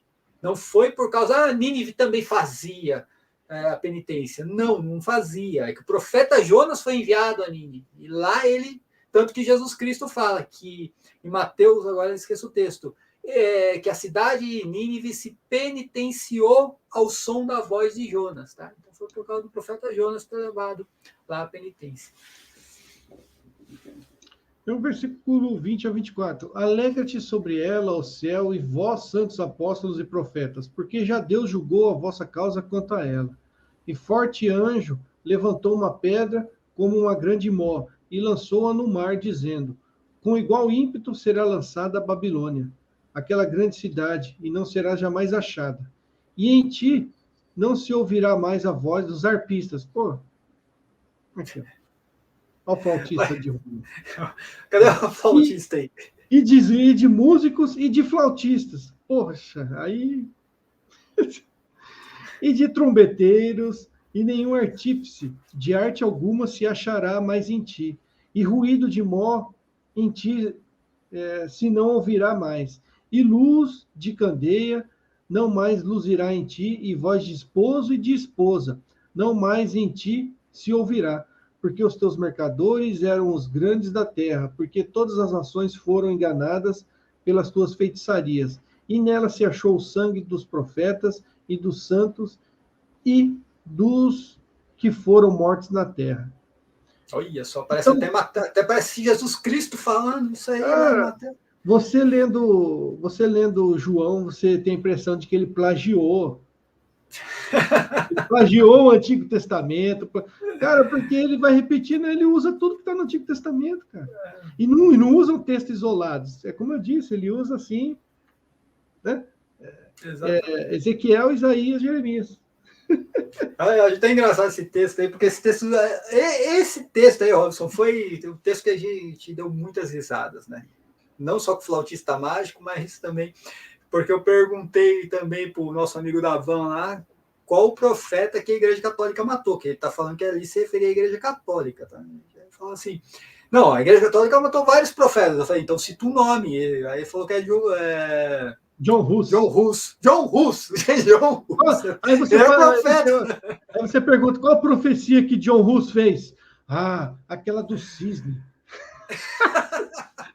Meu Deus do céu. Uma profecia bem aboiolada, por sinal, né? E é uma profecia apócrifa, gente. John Hus, você é protestante, não use isso. Isso é apócrifo. Não existe essa profecia de John Hus, gente. Pelo amor de Deus. Tá? E mesmo que existisse também, né, você não faz John Hus o profeta, apenas que ele teve o dom da profecia naquele momento. Tá? Mas não faz ele o profeta também. A Isaías, né? O Apocalipse, o livro de Apocalipse, nessa passagem vai dizer, porque todas as nações foram enganadas pelas suas feitiçarias. A Isaías, aí muitos vão falar, quando que teve feitiçaria em Israel? Em Jerusalém? Quando não teve, né? Os judeus eram muito bonzinhos. Quando que os judeus fizeram feitiçarias? Aí vamos recorrer ao profeta Isaías. Quando, profeta? Mas ambas essas coisas virão sobre ti em um momento, no mesmo dia, perda de filhos e viuvez, e em toda a sua força virão sobre ti, por causa da multidão das tuas feitiçarias, por causa da abundância dos seus muitos encantamentos. Esse capítulo do livro marca o fim da antiga aliança. Peraí. Esse aqui eu acho que não era para estar aqui, esse trechinho, não. Aí vamos lá para Jeremias, né? O livro de Apocalipse... Você vê que ele usa também o termo um momento, né? Seria 1 hora lá no livro do Apocalipse, que também é um momento lá no livro do Apocalipse, tá? Não é 1 hora exatamente que seria. Você vê que até isso São João usa de Isaías. Sim, bem percebido. Tinha deixado passar isso aí. E Apocalipse vai dizer, a voz do esposo e da esposa não mais em ti ouvirá. Aí, lá em Jeremias, e farei cessar nas cidades de Judá e nas ruas de Jerusalém a sua voz de folguedo e a voz de alegria, e a voz do esposo e a voz da esposa, porque a terra se tornará em desolação. Olha. João está plagiando, cara. Tinha que ser processado, João. Eu, se eu fosse eu processava, João. Cara sem criatividade, né? Aí vem a questão de lançou ao mar. O judaísmo não acabou, mas foi totalmente modificado e sendo tratado a partir disso como o mar. Ou seja, se tornando uma religião como outra qualquer, que não a do Senhor. Cristo alertou sobre os que deveriam ter uma pedra amarrada no pescoço e lançada ao mar. Os que causam escândalo. Aquele texto de Mateus, né? Jesus diz. Mas qualquer que escandalizaram desses pequeninos, que creem em mim, melhor lhe fora que se pendurasse ao pescoço uma pedra de moinho e fosse lançado na profundeza do mar. Ai do mundo por causa dos escândalos, porque é necessário que venham escândalos. Mas ai daquele homem por quem o escândalo vem. Jesus disse isso, se referindo aos pequeninos, às crianças, literalmente. Só que Paulo vai usar o mesmo conceito, né? Mas não às crianças, e sim aos gentios. Né? Então, enquanto Jesus fala daqueles que escandalizavam as crianças, Paulo vai falar dos judeus que escandalizavam os gentios. É a mesma coisa, o mesmo sentido. Ó. Os judeus foram culpados pelo nome do Senhor ser motivo de escândalo entre os gentios. Em Romanos, Paulo vai dizer: e eis que tu, que tens por sobrenome judeu, e repousa na lei, e te glorias em Deus, e sabes a sua vontade, e aprovas as coisas excelentes, sendo instruído por lei, e confias que és guia dos cegos, luz dos que estão nas trevas, e instruidor de nécios, mestre de crianças, que tens a forma da ciência e da verdade na lei, tu, pois, que ensinas a outro, não te ensinas a ti mesmo? Tu que pregas que não deve furtar, furtas? Tu que dizes que não deve adulterar, adulteras? Tu que abominas os ídolos, cometes sacrilégio? Tu que glorias na lei, desonra a Deus pela transgressão da lei? Porque, como está escrito, o nome de Deus é blasfemado entre os gentios por causa de vós. Olha aí. É o mesmo conceito que Jesus usa lá em Mateus 18. Paulo vai usar para os judeus. Por causa dos judeus, o nome de Deus é blasfemado entre os gentios. Entre os gentios. Exatamente. Porque eles pregam uma coisa, só que os gentios viam eles fazendo exatamente o contrário do que eles pregavam. Então, qual que é a diferença deles para os pagãos? Nenhuma. Nenhuma. Hipócritas, né? Hipócritas comigo. Não será mais achada. Não haverá reconstrução do templo, e nem seus sacrifícios voltarão a ser oferecidos. Permanecerá o silêncio profético até o fim dos tempos. Então, é o que está para os judeus hoje. O silêncio profético não acabou. Está ainda. E vai durar até o final dos tempos. Né? Exatamente. E você que está falando assim, o Ed, né? O Ed, aquela vez lá, não, mas Jerusalém está lá ainda. Gente, isso não é um acidente geográfico, tá? Ele não vai tratando esse negócio de não ser achada como um acidente geográfico. Não, é o que aquela Jerusalém que existia naquela época, ou a Babilônia, grande prostituta, você não vai encontrar mais aquela Jerusalém nunca mais na vida. Não quer dizer que aquela... Cara, eu vi uma coisa tão ridícula, o Rodrigo Silva... Lembrando que a prostituta é a religião, é a parte religiosa. Enquanto que a besta, a segunda besta, ela meio que desaparece do Apocalipse, assim, não se fala mais dela, não diz o destino dela. Sim. A prostituta, sim, não será mais achada. Então, quando fala Jerusalém enquanto prostituta, é dizendo respeito à religião. Né? Exatamente. Você ia falando, eu te interrompi, você ouviu o quê? Não, é porque até o Rodrigo Silva, meio ridículo, falou assim, não, que tudo leva a crer que a Nova Jerusalém ela vai vir do alto e vai pousar onde que é Jerusalém hoje. Gente, isso aí, o cara tá falando de uma nave espacial, ele tá acreditando em ufologia já, né? Só parece. E o Ed, aquela vez no debate, falando, não, mas é porque a Jerusalém se encontra lá ainda, não saiu voando. Gente, você acredita que essa cidade vai sair voando? Então, você vê a loucura que vira o Apocalipse futurístico, é uma loucura. Não, aquela Jerusalém não se encontra mais, é o templo, aquela Jerusalém, eu modo dizer, né? A religião ali dentro. Não tem templo, não tem sacerdote, não tem sacrifício. Acabou, não existe mais. É isso que o texto está se referindo. O que tem lá hoje, gente, o que tem lá hoje é um local onde tem a maior parada gay. Maior parada gay, tem uma mesquita muçulmana, é dividida em 3 religiões, enfim, a capital já não é mais Jerusalém, agora é Tel Aviv. Não é mais o que existia antigamente. Não tem como um espaço de terra sumir, cara. Vem jogar uma bomba, fazer uma cratera, vai... Cara, isso é ridículo. Vocês têm que entender o seguinte, capítulo 17 e 18 está se referindo à prostituta, a parte espiritual de Jerusalém. Jerusalém espiritual, a religião. É aquilo que o texto está dizendo que não vai ser mais achado. A religião. Não a cidade. Cidade está lá, tem o nome de Jerusalém hoje. Mas tem nada a ver, a religião tem nada a ver com aquela de Jesus. E não vai ter nunca mais, porque não vai ter terceiro templo. Se não tiver templo e sacrifício, gente, ó, tem que ter templo, sacerdote e sacrifício. E rei, né, Robson? E profeta. Eu acho que a principal coisa é profeta. Tem que ser um profeta lá. É. Se não tiver isso, acabou, não tem. A religião judaica, religião judaica e, enfim, né? Aquilo que eles seguiam segundo a lei de Moisés, tudo requer tudo isso daí. Se não tem, não tem, acabou. Ficou num passado bem distante e não vai ser recriado. O que existe hoje, explicando novamente para quem não assistiu nossos vídeos, mas tem judeu hoje? Tem, o cara virou uma filosofia de vida o judaísmo, tá, gente? O judaísmo hoje é uma filosofia de vida.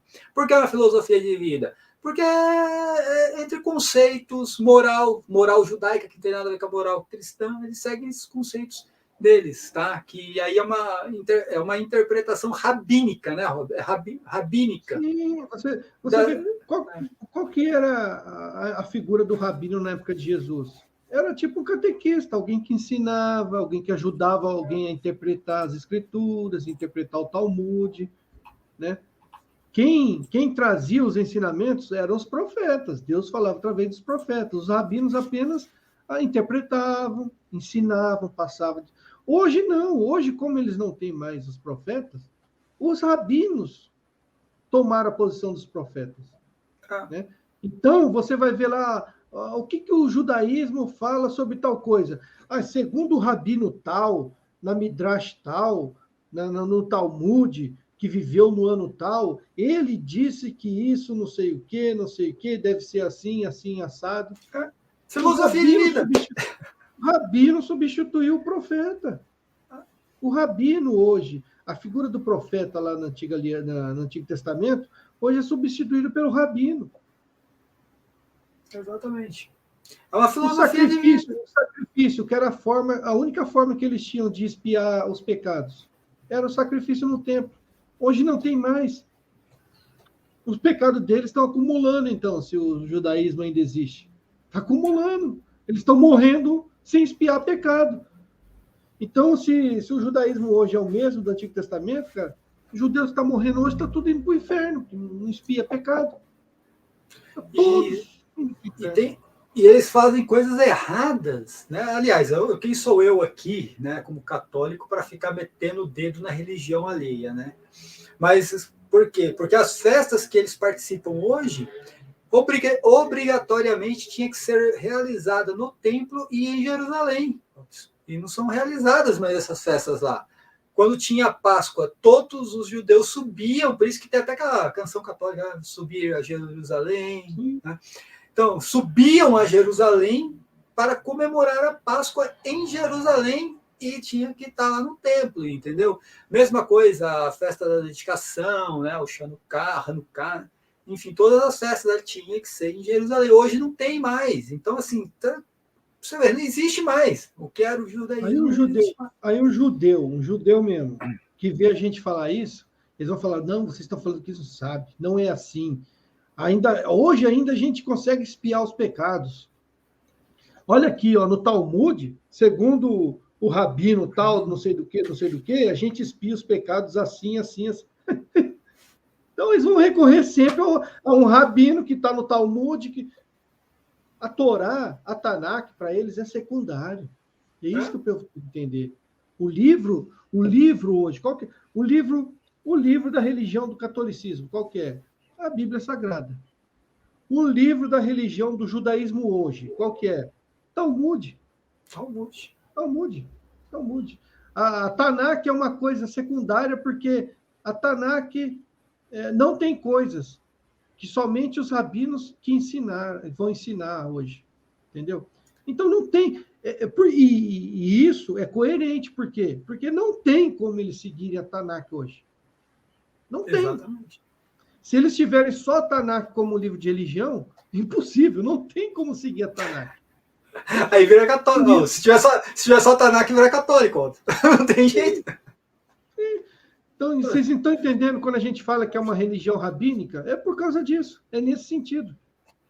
Exatamente. E não tem.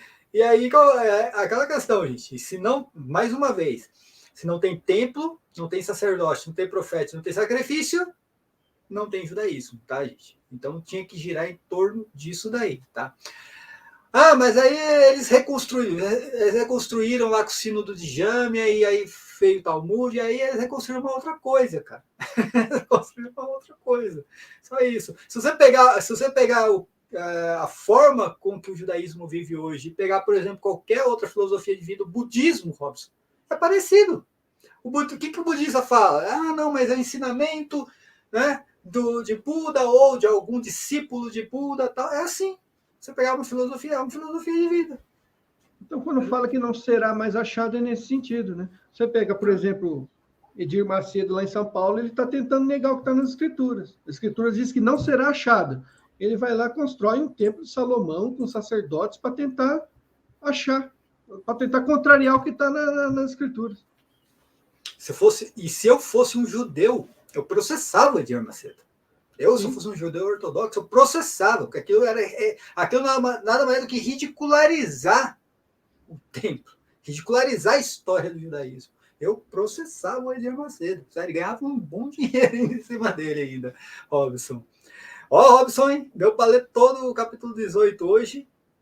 E o capítulo 18 também não é muito complicado, desde que você tenha né, você entre no capítulo tentando desvendar a intenção do autor, né? Não a minha intenção, né? A intenção de São João. Então não é complicado, você vê. E a gente vai fazer agora perguntas e respostas domingo, certo, Robson? Então? Sim. Eu acho que daí no capítulo, sim, perguntas e respostas domingo, né? Aí, capítulo 19, acho que já começou a falar de coisas assim, referente ao reino milenar, coisas, né? Capítulo 19 a gente vai falar da transição, né? Na verdade é uma transição. Capítulo 19 é aquela parte onde a grande Babilônia passou, o céu comemora porque vingou o sangue dos santos e dos profetas. Como o Robson falou, gente, não é lamentação, é comemoração, né? Comemoração. E ali a gente vai entrar agora numa nova fase, que é o Novo Testamento apenas. Não tem mais judaísmo. Dali em diante é só Novo Testamento, dali em diante é só igreja. Você vai entrar no que a gente chama de reino milenar. Sai do passadismo, entra no presentismo. Ainda não é futurismo, é presentismo. Exatamente. Esse é o presentismo. E aí você vai ver que agora entra a figura da igreja substituindo. E é importante, Robson, que a gente vai entrar nas boldas do Cordeiro, tá? Já fazendo uma palhinha aqui. A gente vai entrar nas boldas do Cordeiro. E aí termina lá no capítulo 21 com Jesus desposando a sua noiva, tá? E aí a gente vai ter que explicar o que é um casamento aos moldes judaicos, tá? Por que começa nas boldas e termina lá no casamento, tá? Gente, hoje a gente vive as boldas do Cordeiro. A gente vive hoje as boldas do Cordeiro. É que hoje a gente faz o contrário. Hoje, primeiro casa e depois faz a festa. Exatamente. Vai lá, tem a cerimônia, você casa, e depois que casou, você faz a festa e depois vem a lua de mel. No judaísmo era o contrário. Primeiro, vamos dizer assim, primeiro era a lua de mel, consumia o casamento e depois vinham as bodas. Exatamente. Exatamente, gente. E isso durava ali um período de 7 dias também. Por isso que a gente entra nesse período de bodas, né? Até a consumação do casamento com a igreja, que vai ser lá no capítulo 21. Sabe o que é interessante que eu estava vendo, Robson? Uma coisa interessante? Até aqui a gente vê céu e terra passando, né? Ou seja, templo de Jerusalém e território de Israel. Lá você vai entrar no quê? Você vai ver, passou o céu, terra e mar já não existe mais. Mar que representa os povos pagãos. Lá no capítulo 22. Aí vai mostrar que tudo desaparece. Né? Olha que interessante. O abismo permanece, só o abismo permanece. Onde vai ser jogado a fera e o... Mas é interessante, eu não tinha parado para pensar isso daí. Eu falei assim, ó, durante a tribulação, você vê só a referência de mar, sendo passando céu e terra, né? Não o mar. Só lá no capítulo 22 você vai ver que passa céu, terra e mar. E aí fica só a Nova Jerusalém. Né? Beleza, Cris? Beleza, Robson, muito obrigado. Mais uma participação aqui, né, do Robson no canal 2.0. Quem não se inscreveu no canal do Robson, se inscreva lá, por favor, que o YouTube... Você se inscreve, o YouTube desinscreve. É uma guerra. Aí você se inscreve de novo, o YouTube desinscreve de novo. Gente, é uma guerra. Vai lá. Se você já é inscrito, vai lá e veja se continua inscrito lá no meu canal também. E como a gente falou aqui, domingo a gente faz perguntas e respostas ao vivo, né? Vamos ver se a gente... Como eu vou estar de folga, vai dar para, né, estender um pouquinho mais aí a live. E a gente vai até a hora que der. Aí na semana que vem a gente já... Ah, não, Robson, você falou que queria gravar Mateus 24 primeiro, né? Vamos ver se consegue gravar num sábado, talvez. Ou se não, a gente faz esse mesmo esquema que fez hoje aqui. Sim, pode ser. Mas aí semana que vem a gente grava Mateus 24 e a gente entra no capítulo 19 já. Pode ser assim? Antes de entrar no 19, né? Não, beleza. A gente faz o Mateus 24 e os outros dois, né? Lucas e Marcos também, que é texto paralelo. Faz um mix ali com os textos paralelos ali, e aí a gente entra no capítulo 19. Então é isso aí, minha gente. Robson, muito obrigado aí. É isso aí, Cris. Valeu, obrigado. Eu acho que fechou aqui. Esse capítulo também ficou perfeito aqui, não tem muito o que retocar. Espero que o pessoal esteja gostando aí das lives, né? E até domingo, então. Fica todo mundo com Deus. Até mais. Beleza. Então, mais uma vez, agradecendo a participação de todos, né? E hoje a gente não falou do Superchat, então quem puder, por favor, ajudar o meu canal, o canal do Robson 2.0, tá passando aqui na descrição do vídeo. O Pix do canal, crismacabelos@gmail.com ou canal Robson 2.0@gmail.com. Ou você pode contribuir através do Superchat, né? Ou também aí, ó, tem o Apoia-se, o Clube de Membros, aí fica à disposição de cada um aí, tá bom? Paz e bem a todos, até a próxima.